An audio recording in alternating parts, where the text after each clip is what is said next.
We hear from Andrew Vorhees today on his injury last season and his expectations of starting this season. The Ravens also lose one of the few undrafted free agents I thought had a chance to make the team. We'll talk a little bit about the schedule release coming this Wednesday and take a look at some alternative jersey ideas and talk a little bit more about wearing alternative jerseys in the NFL. All that and more in today's episode of the Flock Rundown. Ravens Flock Rundown is the place to be.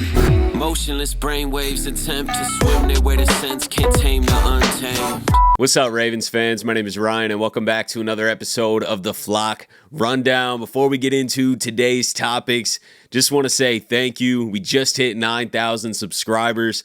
We've went up like 2,500 subscribers in the last month, which is absolutely insane. So shout out to you guys. Thank you guys so much. Moving on to today's topic. So we heard from Andrew Vorhees. He went on the Lounge podcast, talked a lot about his injury, his journey last season from starting to getting injured and being replaced by McCary and trying to stay ready. And then also talked about his expectations for this season and the competition at guard. One thing that really stuck out to me is he knows there's a competition there, and it's a right mentality to have. I don't want to sit here and say like he's, misguided for thinking that, like, or lacks confidence or anything like that. It's the right mentality to have. You got to stay hungry. But he acknowledged many times throughout this interview that there is going to be a competition. He even said whoever the starting five is on the offensive line, he definitely did not insert himself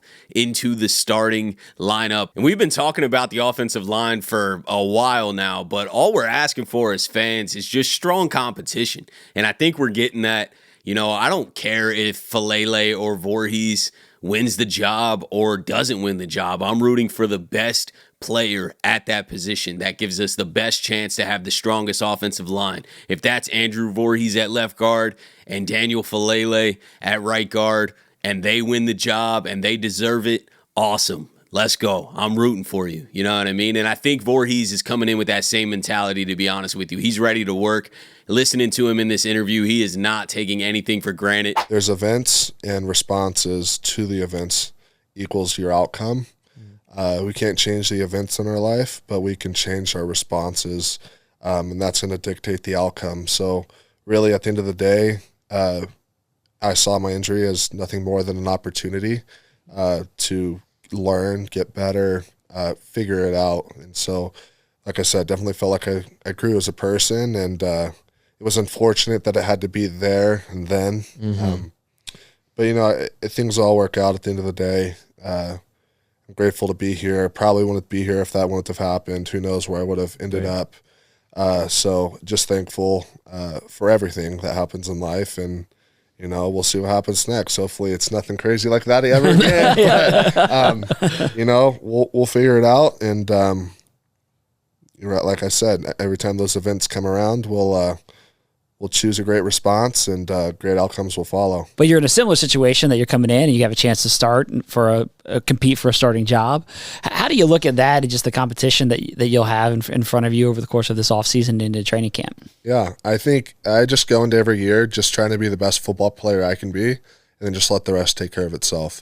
Mm-hmm. You can get in your head and you start thinking about numbers and positions and draft or whatever.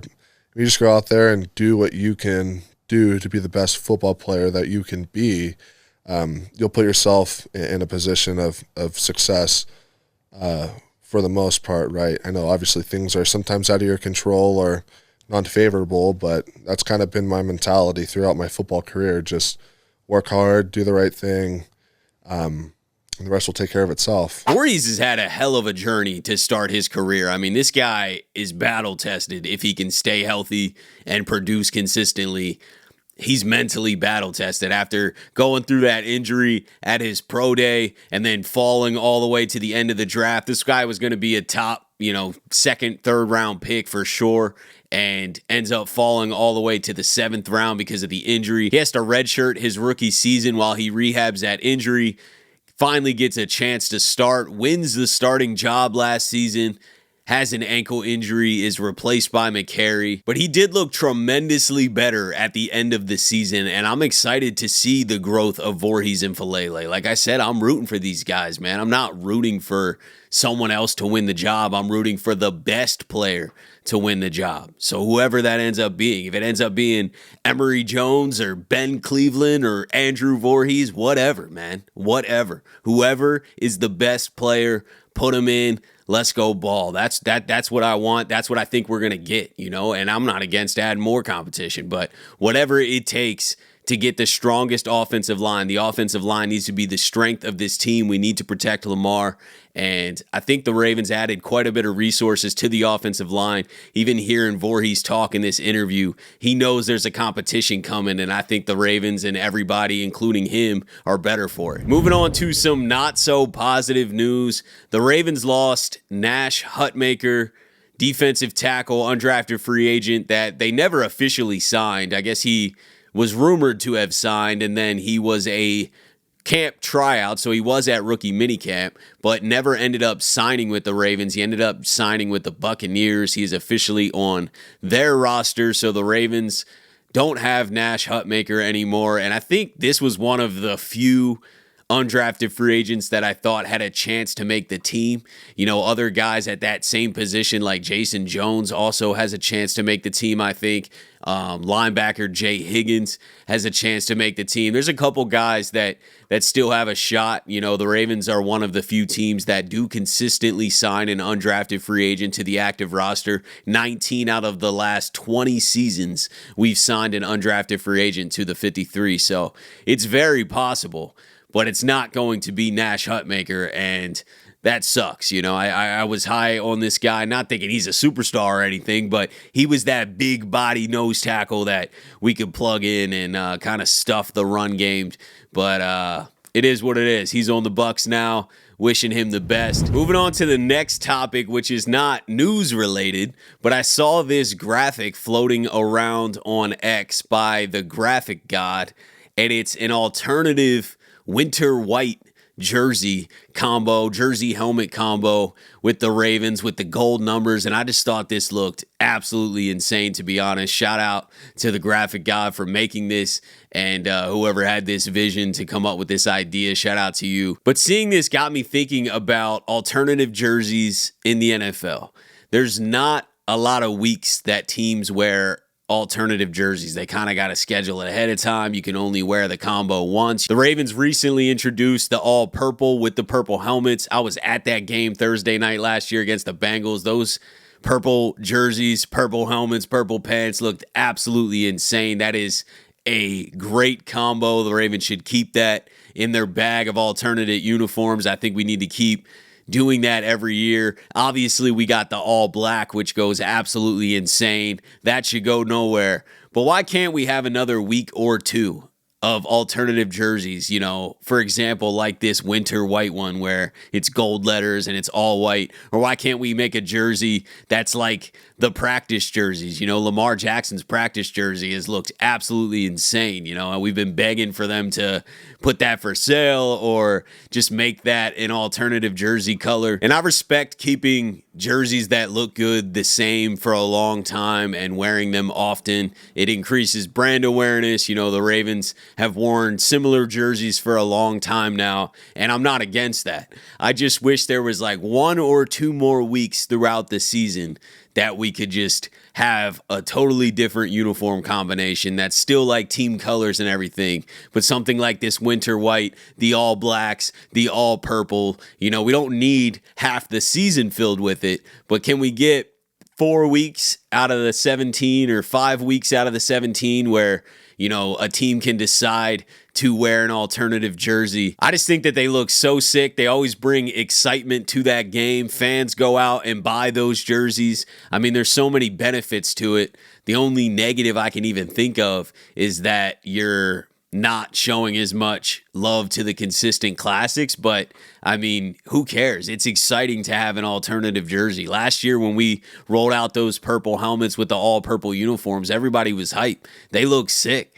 And in person, they look even better than they did on the screen. So let's make another combo like that and have another day. You know, I don't know if the NFL would approve that. I know there's certain, you know, rules with how many alternative jerseys you can wear and when you can wear it and things like that. But they should get a little more lax with that policy, I think, and add another week or two where we could come with some fresh uniform combos. And if one's not really working, if people don't love it, then switch it up the next year. You know, college does this all the time. I don't know if we need to do it as much as a lot of college teams do. That's what I was saying. We can still stick to the classics, but just add another week or two where we could switch it up and have some alternative. I feel like it's exciting, and I don't really see a lot of downside by doing that. So this is just me venting that the rules should change a little bit and the Ravens should embrace, you know, adding another alternative jersey, because I think that purple combination, you know, was a welcomed addition to the Ravens jersey collection.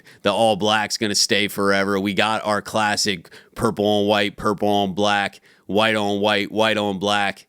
But let's go with an all white helmet, white jersey, white pants, gold letters. I don't know. I think it looks sick.